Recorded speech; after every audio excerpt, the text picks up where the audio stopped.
Au milieu de la page. Donc hier on avait vu deux sujets entre Machloket, entre Rish Lakish et Rabbi Yochanan. On avait vu un premier sujet Tameh Shenaga Kodesh, donc un impur qui a touché du Kodesh, donc il a touché quelque chose qui est Kadosh, donc du bassar, de la viande, du korban ou autre. Est-ce l'interdit, il est passible de malkout ou pas? Il y avait un sujet, au départ la Gemara elle pensait que Rish Lakish, il disait non seulement c'est condamnable, et c'est également karet. La Gemara va conclure que non, il n'y a pas karet, mais il y a malkout, et d'après Rabbi Yochanan, il n'y a pas malkout. Ça c'était un premier sujet, celui qui touche, un impur qui touche de la viande. C'était le premier sujet. Et deuxièmement, deuxième sujet de discussion, c'est celui qui a l'impur qui a consommé de la viande, alors que le korban, on n'a pas encore aspergé le sang. On sait que la viande, on est autorisé de consommer la viande seulement une fois que le sang est aspergé. Maintenant, il y a deux problèmes. Non seulement le sang n'a pas été aspergé, mais en plus de ça, il est impur. Est-ce qu'il est dans l'interdiction? Est-ce qu'il là aussi, il est passible ou pas? Et là aussi, on a un chidouche terrible, un sujet discuté. Pourquoi? Parce que le sacrifice n'a pas eu lieu. Alors, il n'a pas eu lieu, mais la viande n'est pas encore dans l'autorisation d'être consommée. Et donc, la Torah, elle interdit de le consommer en état d'impureté seulement une viande qui aurait été consommable. Voilà. Ça veut dire que la Torah dit l'impur n'a pas le droit de consommer la viande qui est consommable. Celle-ci n'est pas encore consommable. Donc c'est une marloquette. Et là, à nouveau, sur cette marloquette-là, on a une discussion de quel type d'impureté on parle. Est-ce qu'on parle d'impureté de l'homme ou l'impureté de la viande? D'accord? Donc c'est deux possibilités, les deux sont interdits, mais à nouveau. Ok. Donc est-ce qu'on a... D'accord? Donc... ça, c'était le sujet précédent. Et là, on poursuit. Alors, c'est pour ça que j'ai rappelé le sujet dans lequel on se trouvait pour comprendre un petit peu la suite, même si elle n'est pas directement liée, mais c'est relativement proche comme notion. Amal et Evare Behema Temeal Gabe Misbeach. Donc, il a mis sur le Misbeach, il offre les parties de la bête, alors qu'ils sont déjà impurs. Donc, Ma'ale Behema, Temea, Algabe, Mechila, Behema, Temea, excusez-moi. Behema, Temea, on parle de la catégorie de la bête. Excusez-moi, j'étais trop vite. Behema, Temea, on parle de. C'est pas les après la Gemara va parler des chayot, etc. Là, on parle des bêtes pas cachères. Donc, à nouveau, on sait qu'il y a un interdit il y a les règles relatives à quel type de bête on peut sacrifier, etc. Est-ce que l'offrande sur le misbéach d'une bête pas cachère, on est dans l'interdit, dans quelle condamnation? Là, on m'a dit comme ça. Malé varebe matmea misbéach. Rish Lakish a marloqué, à nouveau. Rish Lakish dit, il est passible de malkout, ça veut dire qu'il rentre dans un interdit de la Torah. Rabbi Yochanan ne loqué, Rish Lakish marloqué Torah intmealo. Parce que la Torah elle te dit. Il n'y a pas de pasouk, il n'y a pas de verset qui te dit ne mets pas un cheval sur le misbéach. Il va marquer ça. Mais qu'est-ce qui est marqué? Qu'est-ce que oui tu offres? Et Shlakish nous dit du commandement positif, je sous-entends l'interdit. Et donc, c'est comme si c'est marqué, c'est comme si il est sous-entendu, donc c'est comme si c'était explicite. N'offre pas une bête pas cachère. Et donc, il prend malkout. Donc, une bête cachère. Une bête cachère, c'est ce que on a vu un exemple du Rambam. À nouveau, le chidouche, il n'est pas, est-ce que tu as le droit ou pas? C'est pas le sujet. Le sujet, c'est ce qu'il est dans un interdit formel qui est explicite dans la Torah, qui est passible, et donc qui le rend passible de coup. Parce qu'on est passible de coup seulement si c'est un interdit explicite et qu'il y a un pasouk et qu'il y a une draja, etc. Le Rambam nous dit, d'où on sait que l'humain, il est pas consommable? L'être humain, est-ce qu'on a le droit de consommer l'homme? L'humain. L'homme, on a le droit? Il nous dit non, parce que c'est marqué dans la Torah, ce qu'on a le droit de consommer. Donc, on a le droit de consommer ce qui est listé, ce qui ne fait pas partie de la liste, on n'a pas le droit de consommer. Donc, l'être humain, il ne fait pas partie de la liste. C'est un sujet discuté, mais en tous les cas, il ne fait pas partie de la liste, donc c'est interdit. Le Reish Lakish nous dit pareil. La Torah nous dit Zot Abema. C'est ça, voici les bêtes que vous offrirez sur le Misbéach. Donc, par déduction, les autres sont interdits, donc je suis dans un interdit, comme si c'était marqué, n'offre pas un cheval sur le misbéach, et donc passible de coup. Rabbi Yochanan dit non, c'est pas explicite. Mais là, c'est ça le point de discussion. Est-ce que lav, abba, michla, lassé, c'est un interdit qui est le résultat qui est sous-entendu d'un commandement positif? Un interdit qui est sous-entendu d'un commandement positif, quelle valeur il a? Un interdit ou c'est un commandement positif? C'est la marloquette. Si tu dis que ça a la valeur d'un interdit, c'est passible de malkout, parce qu'on est passible de malkout seulement pour un interdit. Ne fais pas. D'accord? Ne mange pas pas cachère, tu prends des coups. Par contre, ce que la Torah te dit sous forme positive, de faire, et on ne l'a pas fait, on n'est pas passible de malkout. D'accord, on apprend de l'Otarsom Shor Bédicho, si je ne me trompe pas, la source de cet enseignement, c'est la Torah te dit, l'Otarsom Shor Bédicho, on apprend tous les lavim, c'est seulement sur un interdit qui ressemble à tu ne muselleras pas la bête quand elle vanne, n'est-ce pas, quand elle piétine le grain, on apprend que tous les interdits qui ressemblent à celui-ci, alors ils sont passibles de malcoute. Les autres, non. Donc la question, c'est un interdit qui est par déduction d'un commandement positif, quelle valeur il a. Donc la Gemara nous dit, Rish Lakish nous dit, Loke Torah int mealo, velav abamichla, c'est un interdit qui est un sous-entendu d'un commandement positif. Lokina là, Rabbi Yochanan Amar, et Lokina, pourquoi? Lav abamichla, c'est ce qu'on retiendra. Lav abamichla, c'est un interdit qui est sous-entendu d'un commandement positif. Il a la valeur d'un commandement positif, et donc on ne prend pas de. Même si c'est effectivement, c'est sûr que le sens, c'est un interdit, mais il n'est pas formulé de cette manière dans la Torah, donc il n'y aura pas de malkout, en lokina. Mais tu verras Birmia, ota torelu, c'est marqué dans le pasouk, n'est-ce pas? Kol mafreset par ça, le pasouk il dit, toutes les bêtes qui ont les sabots, toute bête qui a les sabots fendus, mafreset par ça, chesa, personne malade guéra et qui rumine, babema ota torelu, c'est celle-ci que vous mangerez. Donc à nouveau, c'est commandement positif. Toutes les bêtes qui ont les signes de bêtes cachères, vous mangerez. Et d'ici on apprend Velo bema temea, vela vaba mechla, c'est assez. Donc il y a une objection sur Rish Lakish. C'est marqué explicitement que la vaba mechla, c'est un interdit qui est sous-entendu d'un commandement positif. C'est un commandement positif. Et donc commandement positif, il n'y a pas de malchut, c'est un commandement positif.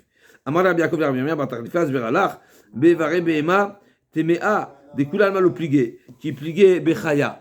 La Gemara a dit effectivement, donc c'est sûr que l'interdit, le commandement positif qui est sous-entendu l'interdit qui est sous-entendu d'un commandement positif, c'est sûr que c'est un commandement positif, et donc on ne parle pas ici d'une bête pas cachère, on parle d'une bête cachère, mais on parle d'une bête qui est cachère à la consommation, mais pas cachère au misber. C'est quoi? Les chayot. Ayat Chivi Armon, on sait que sur le misber, on offre deux catégories de bêtes. Ou bien ce qui est la catégorie des vaches et tout ce qui va dans cette catégorie, d'accord? Bovin au vin. Et dans les petits bétails, c'est quoi? C'est seulement Sekesayim Seizim. Il y a ou les moutons ou les boucs. C'est les deux catégories, d'accord? Et bien sûr, il y a Zacharon et Keva, ok, mais c'est dans ces. Et donc il y a deux catégories de bêtes qui vont sur le misber. Que celui qui a les chayot, ils sont exclus. Et donc la Gemara nous dit comme ça.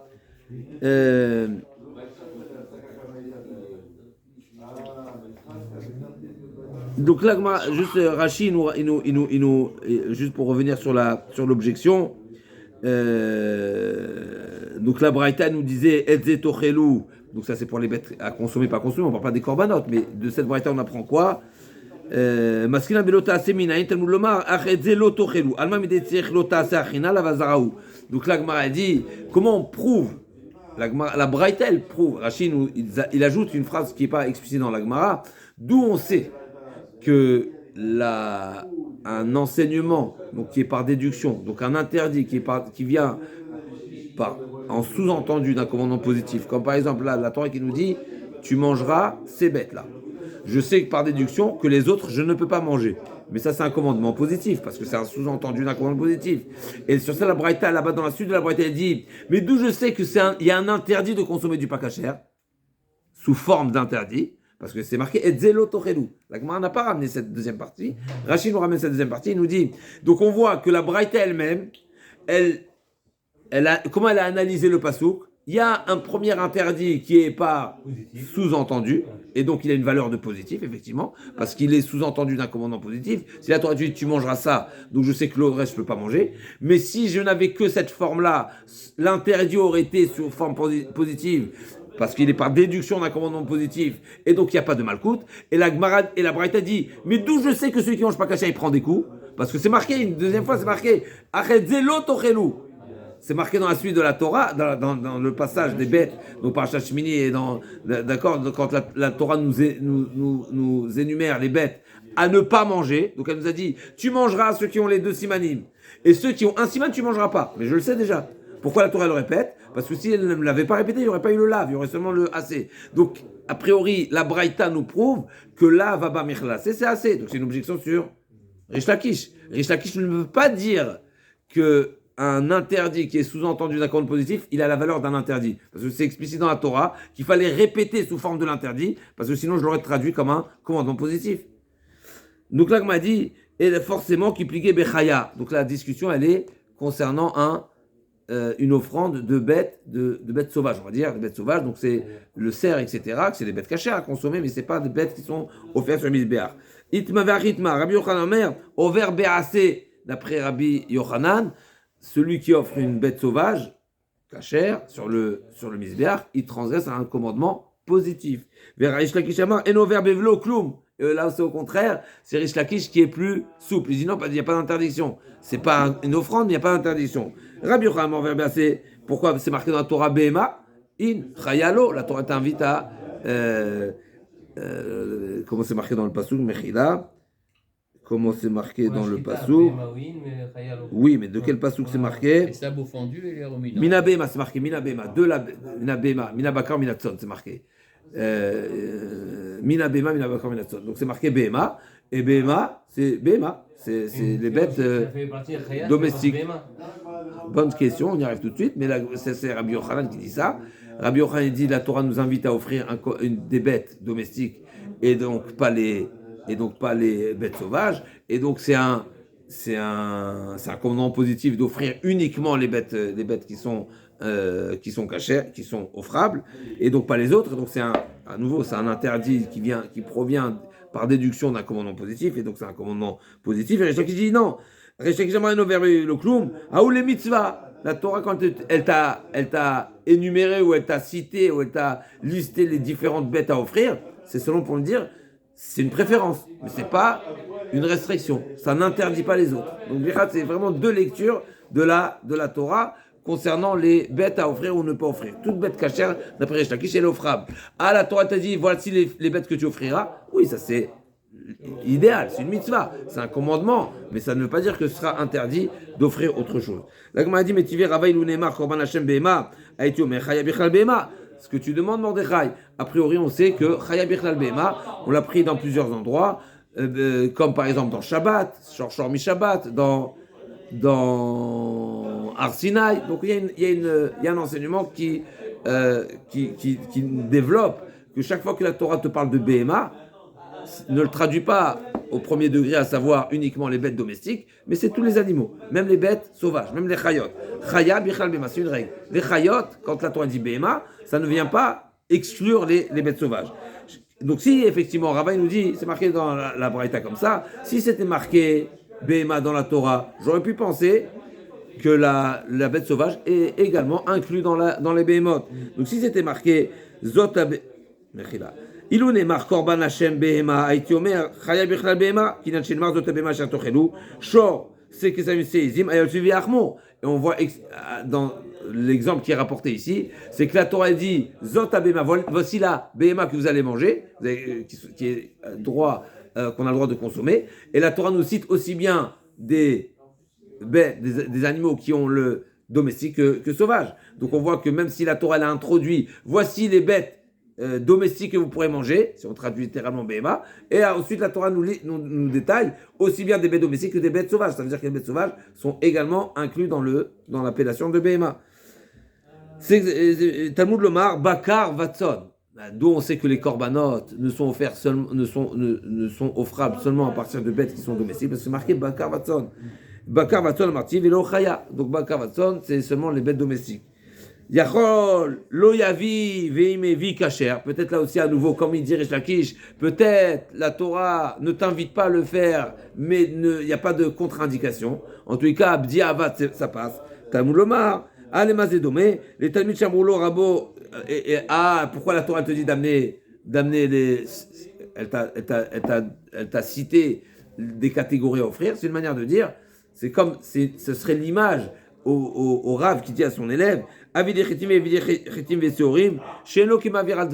c'est comparable à celui qui, n'est-ce pas, le maître qui a demandé à son élève, à son intendant, amène-moi du blé, et il lui a amené du blé et de l'orge. ben, c'est pas, il a pas transgressé. Quand je rajoute une catégorie, c'est pas une transgression forcément. J'ai rajouté, c'est pas une transgression. Et la mosivat var avec kacher, tamud lomar bakar vaton, i amartinecha velo chaya. Donc à nouveau, non, c'est marqué bakar vaton, la Torah insiste uniquement bakar vaton, c'est seulement les bêtes domestiques, mais pas plus. Allez domé, et donc c'est une manière de dire, je te demande, je t'invite et je t'impose, en tout cas je limite les bêtes à offrir, c'est seulement bakar vaton et pas autre chose. Et donc c'est comme si le Rav avait dit à son élève, Amar le Rabo, Altavi et la chitin, ne m'amène, ne me sert que du blé. Et bien, si le maître a dit à son élève, amène-moi que du blé, et il a amené du blé et de l'orge, ben, ça s'appelle une transgression. Donc si celui qui dit, amène-moi du blé, mais je ne t'ai pas exclu autre chose, ben, c'est de ramener une deuxième catégorie, c'est pas une transgression. Par contre, si je te dis, j'insiste, n'amène que cette catégorie, eh ben, de rajouter, c'est également une transgression. Parce que justement, je t'ai demandé que du blé. Donc d'amener autre chose, c'est pas rajout, non, c'est une transgression. Parce que j'ai demandé qu'il n'ait pas autre chose. L'agma a dit, vous êtes tiufta d'Aishlakish, tiufta, donc l'agma, c'est une objection sans retour, sans équivoque sur Rish Lakish. Rish Lakish, il n'a pas de quoi répondre, c'est ça, quand l'agmara, elle répète à 2 reprises, tiufta, c'est que c'est une objection. Ça veut dire Tiuvta, non, la traduction c'est tchouva, c'est une réponse. Mais réponse, je ne veux pas dire que ce n'est pas une réponse, c'est une réponse à ce que tu dis. C'est-à-dire, ici en l'occurrence, c'est une objection. Donc, tiuvta, c'est une tchouva. Si je ne me trompe pas, la traduction littérale de tiuvta, c'est une tchouva. Tchouva, ça veut dire que c'est une réponse à ce que tu dis. Ça veut dire que je viens en opposition à ce que tu dis. Là, c'est une objection, et une objection qui n'a pas de réponse. L'agma, elle continue.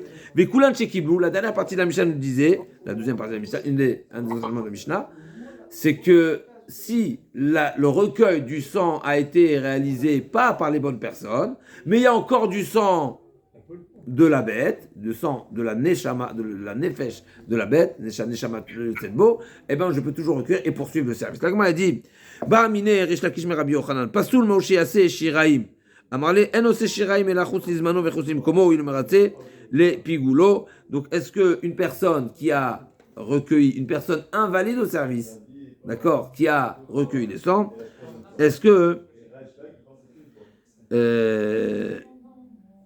on peut poursuivre. L'avocat. Est-ce que je peux, comme on a dit dans le Mishnah, a priori, il faut comprendre la question parce que a priori c'est la Mishnah explicite, mais il a demandé est-ce que le service qui a été réalisé par une personne non valide, est-ce qu'on considère que le sang maintenant qui va rester sur la bête, comme on vient de dire qu'il est oui cachère, est-ce que c'est que des shiraïm, et donc c'est pas suffisant pour le service. C'est-à-dire normalement le sang, c'est le sang essentiel qu'on doit recueillir. Maintenant, il a été recueilli par la mauvaise personne, il a été aspergé par la mauvaise personne, n'est-ce pas? Mais Rabbi Yochanan, pas sous Moshe Shiraim, ça veut dire que il a une personne invalide au service, a recueilli le sang, a aspergé le sang. Est-ce que le sang restant s'appelle du sang restant? Et donc le sang restant n'est pas caché pour le hasard, parce que le Shiraim, c'est quoi le reste du sang? Qu'est-ce qu'on fait du reste du sang? Il est versé au sol. Il est sur les sols, donc le sang qu'on doit asperger, c'est le sang essentiel. Donc si je considère que le premier sang qui a déjà été aspergé par une personne invalide rend le sang restant, eh ben ça invalide le service. Par contre, si je considère que ce qui a été fait c'est nul, eh ben c'est nul. Donc c'est comme si qu'il n'a rien fait, et donc c'est le sang qu'il y a sur la bête, c'est pas du reste, c'est du sang. Donc il a demandé donc il n'y a pas de, ça ne le rend pas une mauvaise aspersion, donc une aspersion par une personne qui est invalide ne rend pas le sang restant comme du reste, et donc je peux aller le récupérer. Pourquoi? Parce que c'est pas logique, parce que le sang est censé. Mechila amarle en ose shiraim ela chutz lizmano vechutz limkomo o il umeratze le pigulo, du fait qu'il le rend pigoule justement. C'est pas celui qui fait l'action, même s'il est pas apte. Peut-être que lui aussi peut avoir. Non, c'était la question. Mechila, la question de Reish Lakish, c'était de savoir est-ce que celui qui est inapte, il rend le sang shiraim? Rabbi Yochanan dit non. A priori, c'est expliqué dans la Mishnah. Je ne sais pas c'est quoi la baïa, on arrive tout de suite, mais en tous les cas, donc si c'est uniquement un sang qui a été aspergé avec la mauvaise pensée, aspergé, c'est-à-dire qu'il y a eu dans les étapes du service une mauvaise pensée, que le reste du sang s'appellera reste. Mais sinon, il n'est pas reste. Donc, zrika, d'accord. Mais sinon, et pourquoi Oilo meratse, l'épigoulo, c'est-à-dire que la zrika, c'est quoi pourquoi cette zrika elle a un statut de zrika? La preuve en est, parce qu'une zrika avec une mauvaise pensée, elle rend le korban pigoul.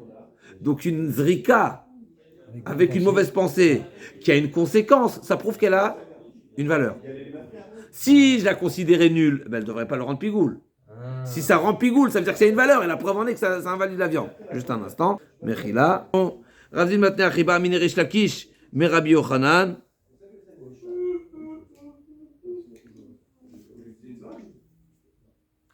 Alors pour moi à nouveau c'était une Lamed Dalet Amoudbet, cinquième ligne du haut. Alors juste pour rappeler, je ne sais pas si vous avez posé cette question là, mais c'est une question qui s'impose. On avait appris dans les pages précédentes que le recueil du sang, il faut recueillir l'intégralité du sang de la bête. Comme c'est marqué Vedama par Ishpor, mais à part Chazakoubarour. Ça, c'est que la mitzvah. C'est-à-dire ça, à nouveau, c'est pas indispensable. C'est explicite, c'est ce qu'il en sort des enseignements de la Mishnah. Si tu es en train de me dire qu'un sang qui a mal été recueilli, ben, tu récupères ce qui reste, forcément, ça veut dire que le devoir de recueillir l'intégralité du sang, c'est une mitzvah. C'est pas une obligation. C'est pas une obligation qui est indispensable. C'est-à-dire c'est une mitzvah. Non, justement, ce qu'on est en train de dire ici, des fois, c'est ce que la Gemara voulait proposer. C'est pas parce que la Torah te dit offre ce type de bête que ça veut dire forcément que tu es dans l'interdit. Si la Torah veut me dire que c'est uniquement, il y a deux manières. Ou bien de dire explicitement ne le fais pas. D'accord? Donc fais blanc, ne fais pas noir. Ou bien c'est qu'elle va me dire à deux reprises fais blanc. Pour répéter, les hakev. Donc c'est deux manières ou l'insistance ou explicite. D'accord, il y a pas. Sinon, tu peux traduire que c'est pas forcément une invitation c'est pas une obligation qui est indispensable. Il y a d'autres règles. Quand c'est marqué chok, alors effectivement c'est indispensable. Il y a d'autres règles qui nous disent quand est-ce que c'est indispensable ou pas, mais il y a certaines choses qui ne sont pas forcément indispensables. Donc on revient. Pour revenir, ça c'est pour la notion de shiraïm. Moi, ce qui me dérange, c'est que c'est quoi d'après cette version de la Baya de Rish Lakish, je ne sais pas comment il lisait la Gemara, la Mishnah, pardon, parce qu'a priori, la Mishnah nous a dit clairement, si ça a mal été recueilli, eh ben on récupère. Ça veut dire que le reste n'est pas un reste. Le reste du sang de la bête, il est toujours caché. Ça a vérifié. On va quand même avancer, Mechida. On a un peu trop tard. Pardon ? Alors, G, c'est pas forcément le premier G, mais c'est le G. Oui, c'est le sang vital de la bête. Ce qu'on appelle le minimum vital, et ensuite ce qu'on appelle Dama Evarim, Dama Tamtsit, c'est le sang qui est déjà au bout du corps, d'accord ? Qui est parce que de toute dans les façon, membres. c'était limité par le volume du récipient. Oui, mais le volume du récipient, oui. Il y a un G qui doit peut-être se prolonger. Oui, mais c'est relatif. Oui, mais le récipient, il est relatif à la quantité de sang qui est censé se verser. Adapté, si Mais oui, Razak, bien sûr, probablement. Mais sinon, on va pas laisser. Mais effectivement, Razak. Maintenant, effectivement, c'est ce qui est intéressant, c'est que la Gemara va nous parler. Alors, c'est ce que dans Cholin ou dans Zvachim, ça a vérifié. Mais en tout cas, il y a on avait vu dans le Rambam, qui peut avoir on peut égorger une bête et qu'il n'y ait pas de sang qui gicle, qui sort en pression. Et c'est cachère. Ça veut dire même si normalement, physiquement, c'est une réaction, n'est-ce pas? C'est les pulsions, les battements du cœur qui fait qu'il y a une certaine, une pulsion qui donne une pulsion au sang. Donc normalement, si le sang ne vient pas en force, c'est que le cœur il était déjà à l'arrêt. Non, pas forcément. Donc je veux dire juste que à partir de cette halakha, déjà ça nous prouve que c'est pas une tréfa la bête, c'est la halakha, comme ça on l'a vu dans le Rambam. Mais en plus de ça, ça veut dire que relativement, ce qui est certain, c'est que il peut avoir un jet relativement important ou pas. Si il est possible de ne pas avoir du tout de jet, alors c'est que le sang de la bête peut être relativement retenu dans la bête, même si normalement il y a une hémorragie, donc normalement ça doit se vider, mais ça dépend de la puissance du cœur. Alors donc, si c'était un taureau et que ça sort pas, on fait quoi? Ben on va alors Khazak, c'est pour ça que moi j'ai parlé de Ilchot Shrita dans la cachérisation de la bête. La bête leur a même dit la bête n'est pas tréfa. Maintenant on va recueillir un petit peu, ça s'appelle effectivement, je ne sais pas vous répondre exactement est-ce qu'il faudra forcément un jet ou pas, mais en tout cas pour une bête qui n'a pas eu de jet de sang, la bête elle est cachère. Je veux l'amener d'ici une preuve qu'il n'y a pas forcément tout le temps un jet de sang toujours important. Mais ça ne veut pas dire que c'est le premier sang qui est qui définit la vitalité de la bête. Après, ça vérifie. Il faudra avoir des précisions à ce sujet. En tous les cas, Rav Zvid maintenant, Resh Lakish Rabbi Yochanan, Kos Pasoul Maouchi Aseh Shiraim. On ne parle pas d'une personne qui n'était pas en état de faire donc une personne inappropriée, mais c'est Kos. Donc c'était un récipient qui n'est un kos pasoul, par exemple, il dit ici, kos pasoul, il dit Rashi, kegon sheyatsa, donc le sang qui est sorti de la Hazara, donc il est sorti du cadre, de l'espace du Beth Amikdash, et ben ça invalide son contenu, et donc est-ce que, au final, j'ai recueilli le sang, et donc le sang qui est sur la bête, est-ce qu'il est shiraim ou pas? Il est reste, et donc est-ce que c'est récupérable ou pas récupérable? Donc là, comme on a dit comme ça, nous kos pasoul moshi assez shiraim, on parlait pasoul gouffé, maïsviralach, i pasoul mashve shiraim, kos pasoul nami mashve shiraim, i pasoul le mashve shiraim, kos pasoul nami le mashve shiraim. Il lui a dit, Resh Lakish a posé la question à Rabbi Yochanan,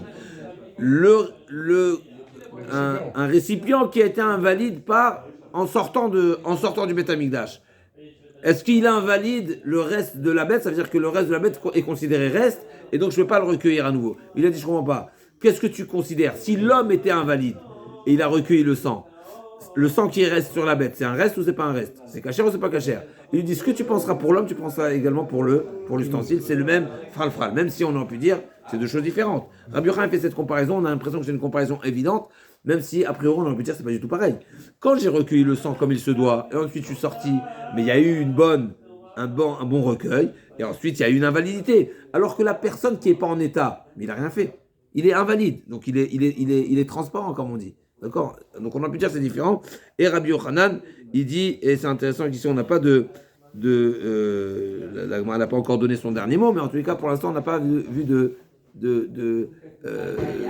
résultat de cette discussion-là, même si à nouveau, Rabbi Yochanan il a l'air de le dire que c'est une évidence. D'accord? Donc de même que Resh Lakish n'a pas posé la question pour l'homme, il a posé la question pour le récipient, et il lui a dit, mais ce que tu diras pour l'homme, c'est pareil pour le récipient. Là, comme il a dit, Rabbi Yirmiyah Midifiti, Matne, Achi, Baemine, Abaye Meraba, Kosmoshe Set Ravero, Dichouy, Oshiraim, Marley, Plukta de Rabbi Elazar, Rabbi Shimon, Verabanan, de Tanya, les Mala ou Omer, et Damo Ishpor, les Mata ou Omer, et Kol Dama Ishpor, Minaï Lechata, donc on a deux versets. D'un côté, c'est marqué qui versera le sang, et d'un côté c'est marqué il versera tout le sang. Donc c'est deux psukim qui ne sont pas exprimés de la même manière. Donc il y a Kol Damo qui est précisé dans un des versets qu'on ne trouve pas dans le premier. Et donc qu'est-ce qu'on apprend d'ici? Minaïn lechatach kibel dama barba kosot venatan matana achat misé ou matana achat misé shekulan nishpachim leesod tamud lomar avel kol dama ishpor.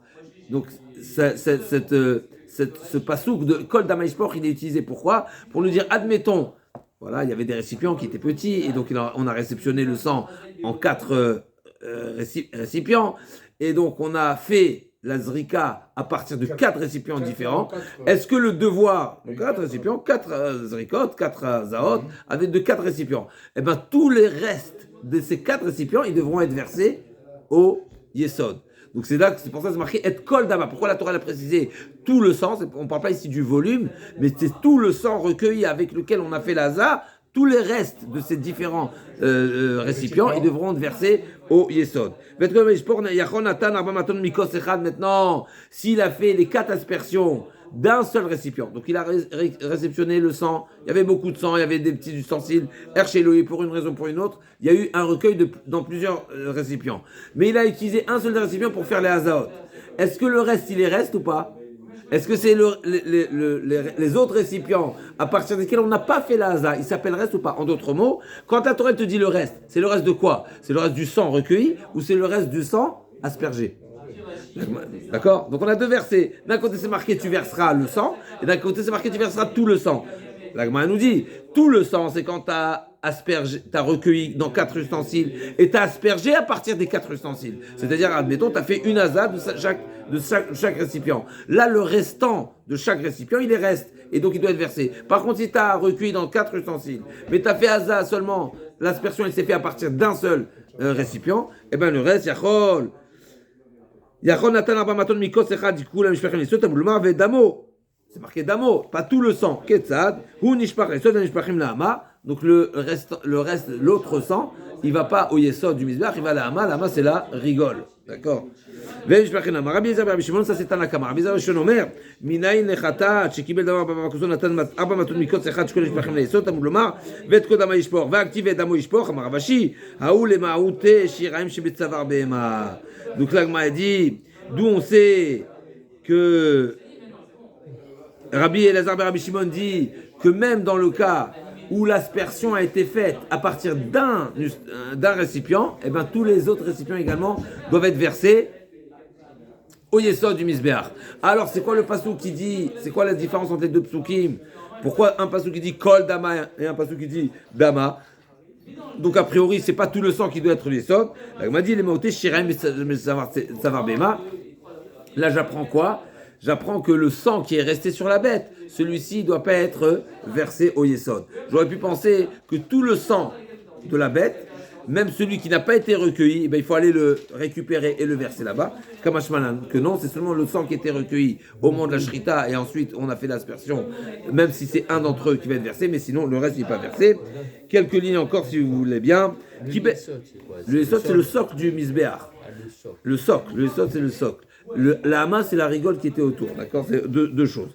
L'agma dit Kibel Akasher Venatan Pasoul. Donc la Mishnah nous a donné plusieurs exemples, jusqu'à plusieurs cas de figure où le service il est récupérable, c'est-à-dire que je peux le poursuivre et le refaire. Ou bien c'est une personne pas cachère qui a recueilli le sang qui a fait l'azar, ou bien la main gauche et la main droite, ou bien quelqu'un il a bien été récupéré, ensuite il a été donné à un Kohen pas cachère, que là on a dit, eh ben, on récupère et on poursuit correctement. La Gemara demande pourquoi il était nécessaire de donner tous ces exemples. Ça, j'ai bien compris. L'idée est, si un bon recueil, c'est rattrapable. Si depuis le départ, la règle elle est simple, ou bien il y a un bon recueil qui n'a pas invalidé, et donc je peux poursuivre ou je peux le reprendre, ou bien, et la seule manière que ce sera pas sourd, comme on a dit dans Rabbi Yochanan, c'est seulement s'il y a une pensée hors temps hors lieu qui est invalide, et ça rend la bête invalide sans rattrapage possible. Donc pourquoi donc on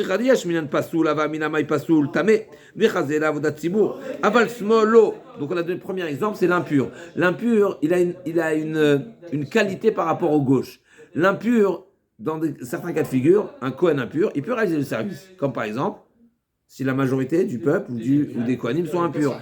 Donc c'est vrai que c'est une invalidité importante, mais il pourrait être exceptionnel. Parce que j'aurais pu dire, tu sais pourquoi si ça a été recueilli par l'impur, eh ben ça peut être poursuivi et rattrapage, il y a un rattrapage possible, parce que j'ai trouvé que l'impur il est capable de faire un service. Donc lui il n'est pas totalement écarté, il n'est pas totalement exclu. Par contre, celui qui est complètement exclu, par exemple, la main gauche, qui est complètement invalide, peut-être c'est pas rattrapable. Aval small lo yashminan small, dilo ershera bayom akipurim, aval klichol lo. Aval small lo yashminan small, de hitler ershera bayom akipurim. La gauche, il y a une exception, le jour de Kippour. D'accord, hitler ershera bayom Kippour, puisqu'on sait que tout était fait par le Kohen, il n'avait pas d'assistant. Et on sait qu'il avait une marta et un kaf. Il avait 2 sortes de pelles. Dans l'une, il y avait la kétorette, et dans l'autre, il y avait les braises. Et donc, forcément, il faisait usage de sa main gauche. Donc, on a déjà trouvé que la main gauche, elle est active une fois dans l'année, le jour de Kippour. Donc là aussi, j'aurais pu penser, la gauche, c'est pas très grave, puisqu'il y a à nouveau, j'ai trouvé une exception. Donc, le fait que il y a une exception, il y a peut-être rattrapage possible.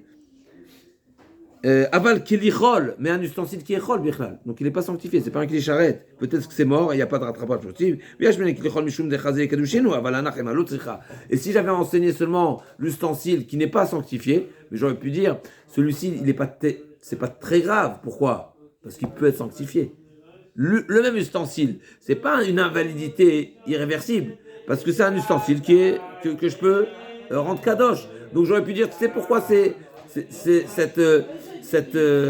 procédé, il est oui rattrapable, parce que même la raison de l'invalidité, elle aurait pu être modifiée, elle aurait pu être rattrapée. Parce qu'il est sorti. Et s'il Non, s'il non, est qu'il n'a pas été kadosh. Ça veut dire qu'il n'a pas kadosh, il y a quelqu'un qui a ramené un ustensile de la maison qui n'a pas été sanctifié. D'accord. L'agma a dit, vélé des rouilles. L'agma a dit pourquoi? Mais c'est quoi la raison? Ok, tu m'as dit que c'est rattrapable. Mais pourquoi? Une fois qu'il y a eu un service mal réalisé, et normalement on devrait dire que ça y est, c'est repoussé, c'est écarté. On sait qu'il y a une notion de une bête qui est écartée. Et donc, toute bête, tout service qui était à un moment donné acceptable, le service réalisable, etc., et qui a été repoussé, c'est-à-dire qu'à un moment donné, on a dit c'est invalide ce qui a été fait, et bien normalement c'est repoussé. Une fois que c'est repoussé, tu ne reviens pas. N'est-ce pas? C'est quelque chose qui est. Il y a des règles comme ça, des règles d'hygiène. N'est-ce pas? Ce qui est sorti, à Mavdi et Avdalot, ce qui est sorti, ce qui n'a pas été. Qu'on appelle, à un moment donné, il a perdu sa stérilité ou hein, et ben ça, il revient pas. C'est sorti. On va pas le réutiliser. C'est stérilisation. Stérilisation. Et ben ça y est, il est pas. Ça a été, ok, c'est stérile. Ok. Donc là aussi, Kaviachol, la Gemara demande pourquoi je dirais pas qu'une fois qu'il y a eu un moment donné, eh ben, il y a un service invalide, eh ben, ça, c'est sans retour, comme une bête qui a été repoussée, qui a été écartée. Non, je n'ai pas dit vous ne pas le réutiliser. Non, pas du tout. Le contenu, non, le contenu. Le contenu, c'est invalidé. Oui, bien sûr, pas de problème. Si je ne me trompe pas, quel? En tout cas, on n'a pas eu du contenu pour l'instant. Donc, l'agma demande de lever les déchets et maler Ravina le Ravashi, Achem Rabbi Yirmiyah Midifini, Mishmid Rava, Hamane Chana Mitzri. Donc, notre Mishnah, elle suit la position de Chana Mitzri qui a dit quoi? Délit les dichouyin. Lui, il pense pas, il n'a pas cette notion de dachouille. Il n'y a pas cette problématique. C'est pas parce qu'à un moment donné, il y a eu une invalidité dans le service que ça s'appelle repousser. En tout cas, le repousser. Il n'a pas la notion de repousser bichlal. Détania, qu'est-ce qui est marqué? Chanan Mitzri Omer, afilou dam bekos mevi chavero umzaveglo. Donc Chanan Mitzri pense que même si on a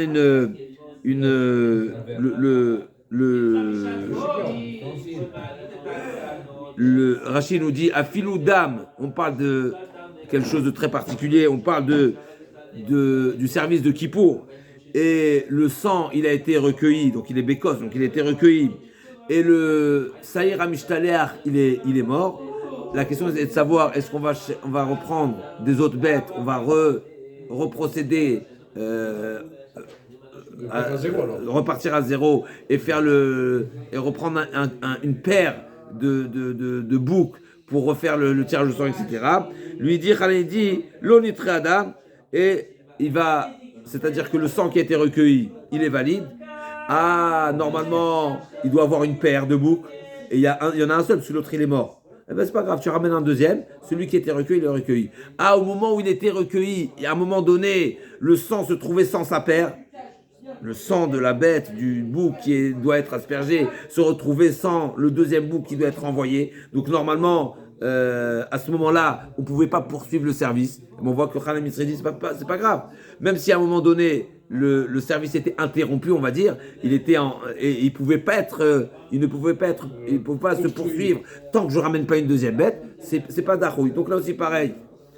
Donc Khalam Mitzri Omer afiludam bekos chavero mezaveglo. Donc là aussi c'est pareil. C'est pas parce que le sang il a mal été recueilli de la gauche, d'un passoul, etc. qu'on ne peut pas poursuivre. Ravashi Amar koch biado lavé d'achouille. Non, ici c'est une autre règle. C'est quoi dachouille? Dachouille, c'est quelque chose qui est repoussé, qui n'a pas de solution. Une chose qui a une solution, ça s'appelle dachouille. Dachouille, par définition, c'est une étape qui repousse le service. C'est-à-dire repousser, c'est une manière une invalidité sans solution. Une invalidité qui a une solution, c'est pas une invalidité. Et l'agma dit Ravashi Mistavra, man shamatle Deitle Trouin. Rabbi Yehuda dit Nan, c'est qui l'auteur, c'est qui le Rav, c'est qui le Amora, le Tana, pardon, qui pense que la notion de Darouille, d'un service non valide, qui repousse et qui ne permet pas de poursuivre, c'est Rabbi Yehuda. Mais Rabbi Yehuda, il dit Nan, Ve'od Amar Rabbi Yehuda, Nishpach Adam, Yamut. Amishtaléach, met Amishtaléach et Shafech Adam. Donc Rabbi Yehuda, c'est l'opposant de Hanan al-Mitzri qui dit que si effectivement le sang était recueilli du premier bouc et le deuxième bouc qui est censé être envoyé à Azazel, il est mort, eh ben il n'y a rien à faire de ce sang, tu le verses.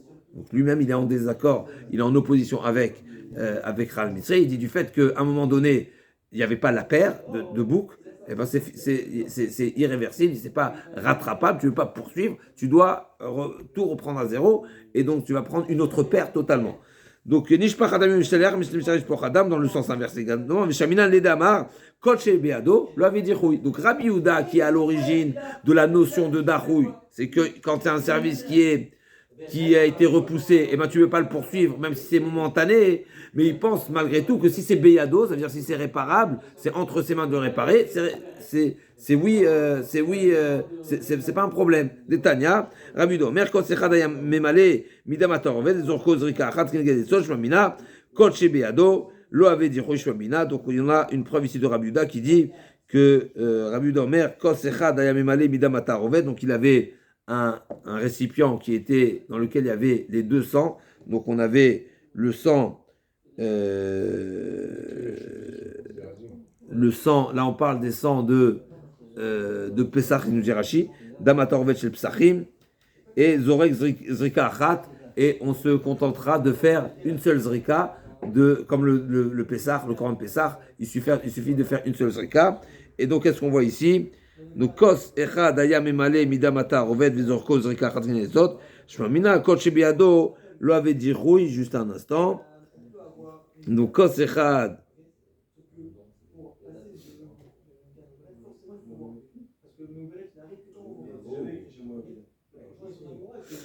Alors, c'est intéressant pourquoi on a de Rabbi Yehuda, mais en tout cas, l'Agma amène une preuve de Rabbi Yehuda. Donc, Rabbi Yehuda lui-même, qui est l'auteur du Darouille, il dit clairement que le sang du Pessah, n'est-ce pas?